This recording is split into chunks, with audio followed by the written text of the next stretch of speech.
Dalam urusan memandikan jenazah, mungkin banyak dari kita yang merasakan takut, parno, ataupun bagaimanalah. Padahal seorang psikolog pernah mengatakan, "Horror kills the horror," yang artinya rasa takut kitalah yang menciptakan kengerian, bukan apa-apa yang kita hadapi. Namun bagaimanapun juga, kewajiban memandikan harus tetap dilakukan. Seperti apa lebih jelasnya? Jangan kemana-mana, karena Anda sedang berada di tutorial Islami merawat jenazah. Assalamualaikum warahmatullahi wabarakatuh. Masyarakat tutorial Islami dimanapun Anda berada, selamat datang di tutorial Islami persembahan channel mahasiswa UIN Syekh Wasil Kediri. Dalam praktek memandikan jenazah, setidaknya pembahasan akan meliputi beberapa hal. 1. Orang yang memandikan. 2. Tentang tempat memandikan. 3. Etika memandikan. 4. Tata cara memandikan. Perlu diketahui, hukum dalam merawat jenazah adalah fardu kifayah. Artinya, kalau sudah ada satu saja orang yang melakukan, maka kewajiban orang yang lain sudah dinyatakan gugur. Enggak ada kewajiban apapun. Nah, untuk profesi tajhiyul jenazah sendiri itu nanti ada 4 langkah nih Kak, yang dilakukan secara urut ya. Tidak boleh dilompat-lompat, apalagi diacak nih. Nah, pertama memandikan, yang kedua mengkafani, yang ketiga menyolati, yang keempat memakamkan. Sebelum kita membahas proses merawat jenazah secara utuh, ada baiknya kita mengetahui dahulu jenis-jenis jenazah. Nah, pertama nih, jenazah model muslim. Jenazah seperti ini nanti itu wajib untuk dimandikan, dikafani, disolati, dan terakhir harus dimakamkan. Yang kedua, ada jenazah kafir. Ini kafir yang damai. Kewajibannya adalah hanya 2 saja, yaitu mengkafani dan memakamkannya.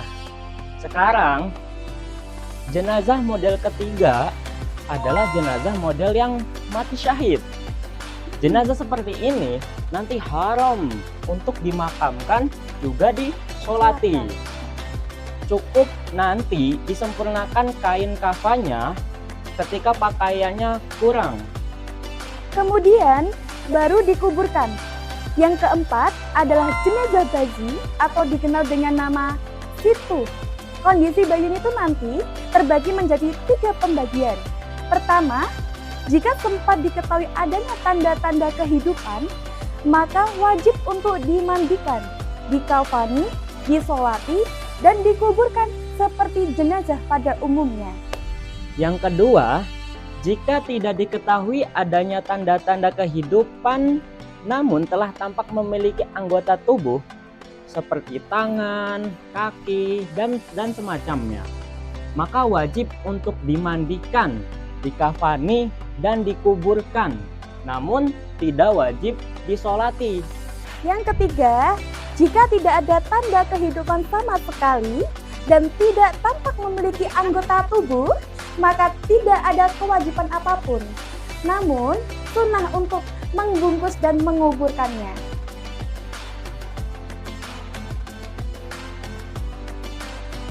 Pertama, untuk masalah orang yang memandikan jenazah harus memenuhi syarat-syarat berikut.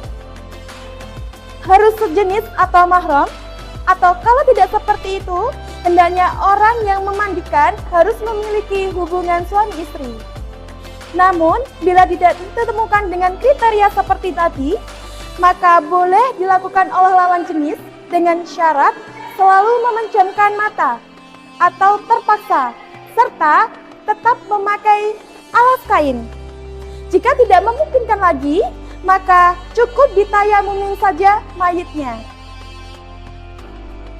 Kedua, orang yang memandikan jenazah harus mempunyai keahlian serta sikap amanah.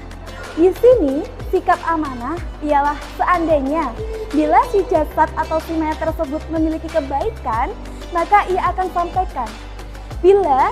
Kalau si jasad atau si mayat itu memiliki keburukan, maka ia akan merahasiakannya. Selanjutnya, mengenai tempat untuk memandikan jenazah, tempatnya itu harus berupa sepi, tertutup, dan tidak ada orang yang masuk terkecuali yang berkepentingan saja. Selain itu, tempat untuk memandikan jenazah harus diberi wewangian dari awal sampai akhir.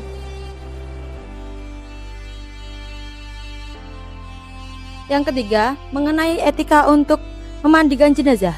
Yang pertama, haram melihat aurat mayat sembarangan kecuali untuk kesempurnaan. Yang kedua, wajib memakai alas tangan menyentuh aurat mayit, dan sunnah memakai alas ketika menyentuh selain aurat mayit.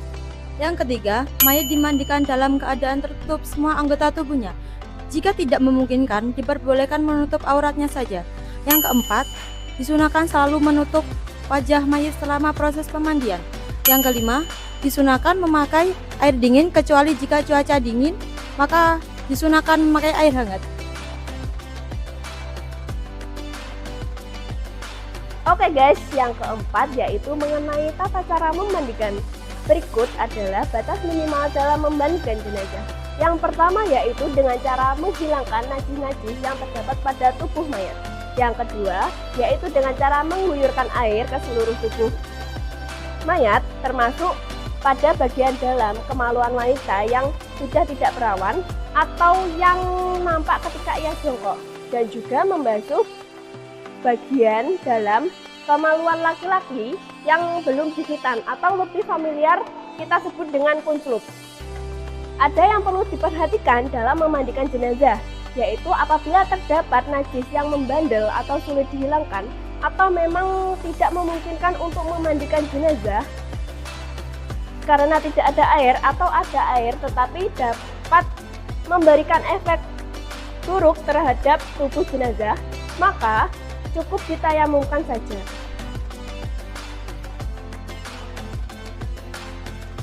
Kemudian untuk kesempurnaan sunnah memandikan adalah sebagai berikut.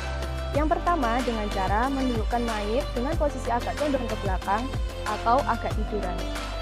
Yang kedua, perut mayit diurut secara perlahan dan berulang-ulang supaya kotorannya keluar. Yang ketiga, mayit diletakkan kembali ke posisi terlentang, lalu dimiringkan agak ke kiri. Untuk membersihkan kubur dan dubur mayit dengan tangan yang kiri yang beralaskan kain. Selanjutnya, membersihkan gigi mayit dan lubang hidungnya. Kemudian mewudukan mayit sama seperti halnya wudunya orang hidup. Laki-laki wudunya yaitu wudu'a al-masnuna lihadal mayiti lillahi ta'ala. Dan untuk niat perempuan yaitu nawaitu wudu'a al-masnuna lihadihil mayita lillahi ta'ala. Yang ketujuh, mengguyurkan air sabun ke seluruh bagian kanan jasad mayit. Kemudian dilanjutkan dengan bagian kirinya. Selanjutnya mengguyurkan air murni sebagaimana guyuran air sabun sebelumnya. Setelah itu mengguyur seluruh tubuh mayit dengan air dicampuri sedikit kapur barus. Dan yang terakhir, pada basuhan terakhir disunahkan melafalkan niat mandi.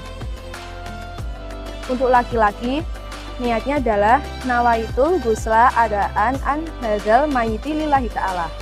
Dan untuk niat yang perempuan, nawaitul ghusla adaan an hadzil mayyiti lillahi ta'ala. Terima kasih sudah menyaksikan video dari kami. Jangan lupa like, comment, and share. Bye-bye. Por mais que possa parecer, eu nunca vou pertencer àquela cidade.